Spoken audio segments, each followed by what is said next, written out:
Hello. Hello, this is Hilary from AcquafortisAstrology. Good evening, good afternoon, good morning, wherever you are. So here we are for the full moon of the month of December 2018, and it's the last full moon of the year. And what a year it has been, 2018. So let's look at the energies of the moon and how we can best navigate them through the traditional astrology and shamanic astrology. So the full moon in Cancer happens on the 22nd of December 2018 at 1848 Central European Time. This full moon happens within less than 24 hours of the winter solstice.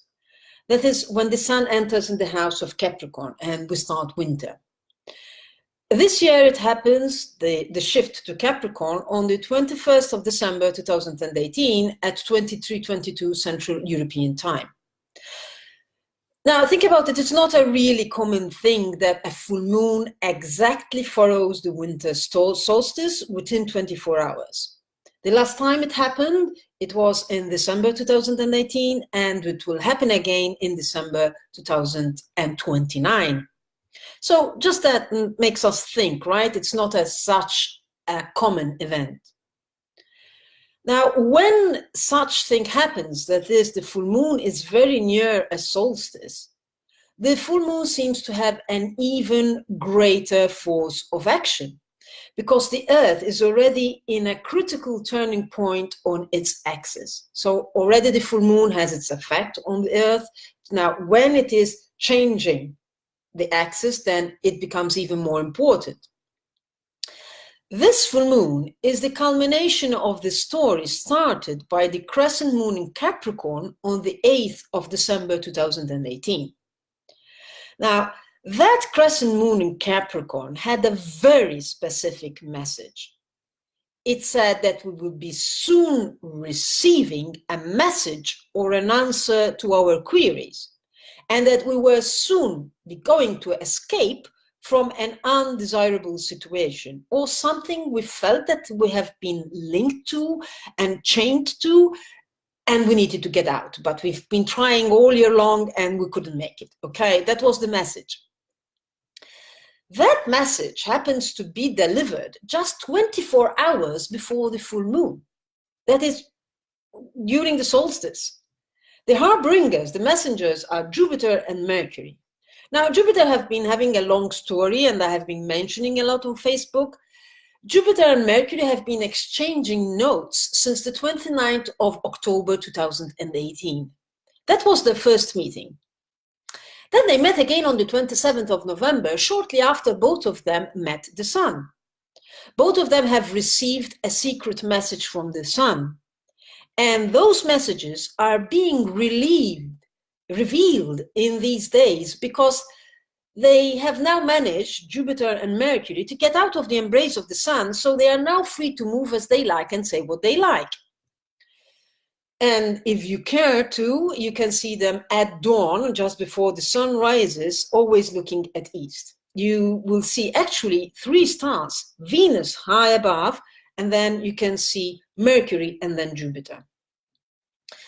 Now, Jupiter and Mercury will meet again in Sagittarius on the 21st of December 2018 for the last time at 1836 Central European Time. So that is just an hour before the solstice.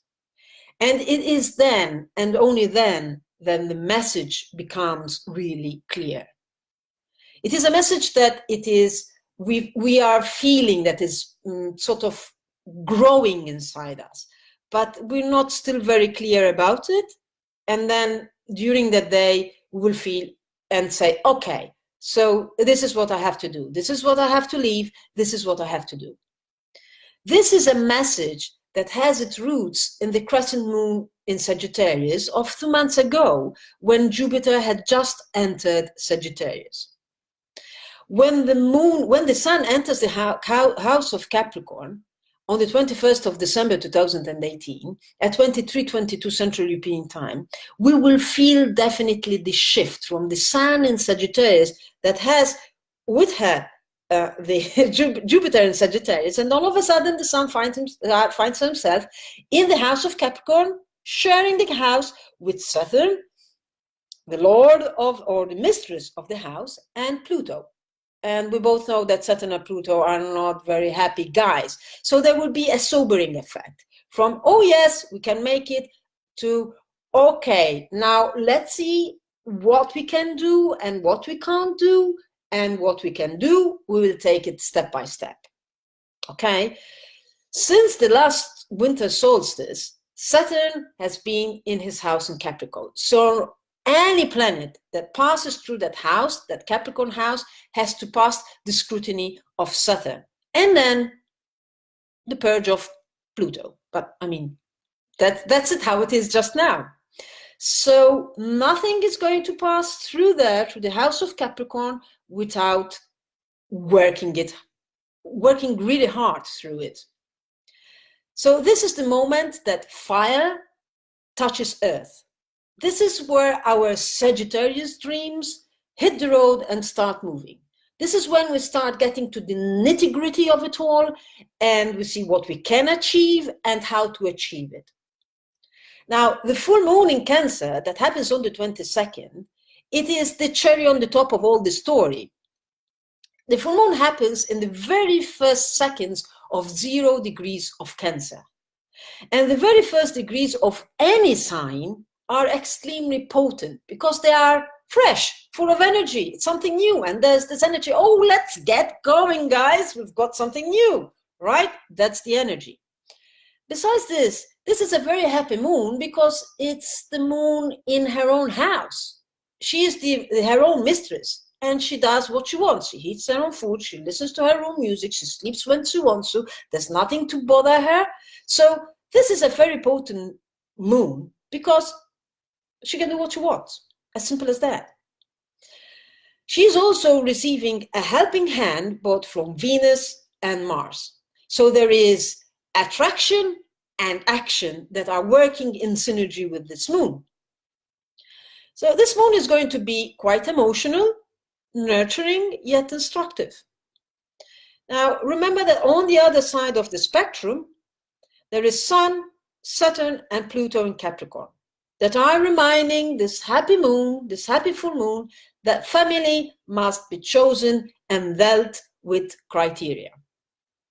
Now, nurturing and being helpful doesn't mean that one has to become a doormat to others. Sun, Saturn, and Pluto are reminding the moon that there are boundaries that need to be respected.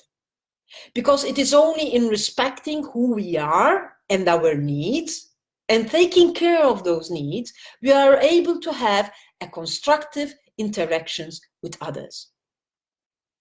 The lunar mansion that hosts this full moon is the 8 called the gap. And one might say mind the gap. Now the key words are the pedestal, the pearl, numinous support, victorious energies, alliance, and conquest. The image is that of an eagle with the head of a human being.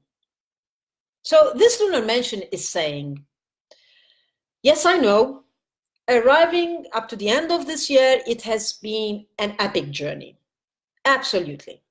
No denying in that. You have suffered a lot, but you have won. You have made it through. Pat your shoulders. You have made it through. With all those retrogrades, with all those hits, with all those eclipses, you have made it through. And you have made it through because you had faith. And you have let yourself be guided where you should be. You now have a pearl in your hand because you have endured the alchemical growth through irritation, just like the grain of sand entered the oyster, and then it becomes a pearl. I know it's an idiom really used frequently, but when it comes up in the lunar mansion, it's worth mentioning it. And it is only through hard transformation that now you can be with others without being crushed. The half eagle and half man image is reminding us that taking our distance from things and persons can help us see things better. It's the bird's eye view, and the eagle is one of the birds that flies highest.